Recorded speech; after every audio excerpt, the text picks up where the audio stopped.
आपको बताएं, वज़ीर आज़म पाकिस्तान शहबाज शरीफ की वफाकी हुकूमत 11 अप्रैल को 1 साल मुकम्मल करने जा रही है। क्या हुकूमत इस अरसे में आवाम को कोई रिलीफ फराहम करने में कामयाब हुई या नहीं? इस हवाले से अमाद अहमद की ये रिपोर्ट मुलाहिजा कीजिए। मौजूदा वफाकी हुकूमत का 1 साल मुकम्मल होने को है। इस अरसे में आवाम को महंगाई के तूफान का सामना करना पड़ा।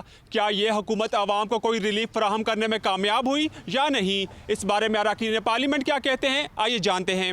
जो तवक्कुआत थी आवाम की हमारी हुकूमत से, PDM से, वो तो पूरी नहीं हुई, और जो गरीब और मिडिल क्लास है वो बहुत इस वक्त परेशानी में है। तो इसलिए मैं समझता हूँ कि लोगों को बहुत ज़रूरत है इस वक्त रिलीफ दिया जाए। मुकम्मल तौर पर यह हुकूमत नाकाम है, बल्कि मैं तो ये आपको ज़रूर कहूँगा कि इनकी सबसे बड़ी नाकामी जो है वो इनके फ़ैसलों में ताख़ीर है।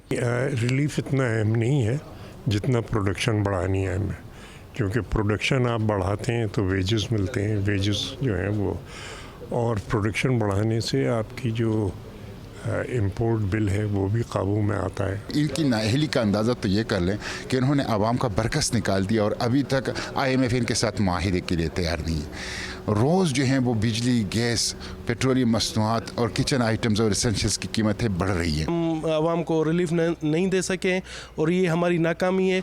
और मुझे लगता है कि जो आने वाली हुकूमतें होंगी इस तरह से हमारे गड़े खुदे हुए हैं कि हम आवाम को रिलीफ नहीं दे सकते। और आप असम्बलियों में भी देख रहे हैं कि हमने असम्बलियों को अखाड़ा बनाया हुआ है एक दूसरों की टांगें खींचने के लिए, और आवाम के रिलीफ के लिए कोई नहीं सोच रहा। हुकूमती अरकान पार्लियामेंट का कहना है कि आवाम की हुकूमत से जो तवक्कुआत थी वो पूरी नहीं हुई। हंगामी बुनियादों पर आवाम को रिलीफ फराहम करना होगा, जबकि अपोजिशन अरकान ने हुकूमत को मुकम्मल तौर पर नाकाम करार दे दिया।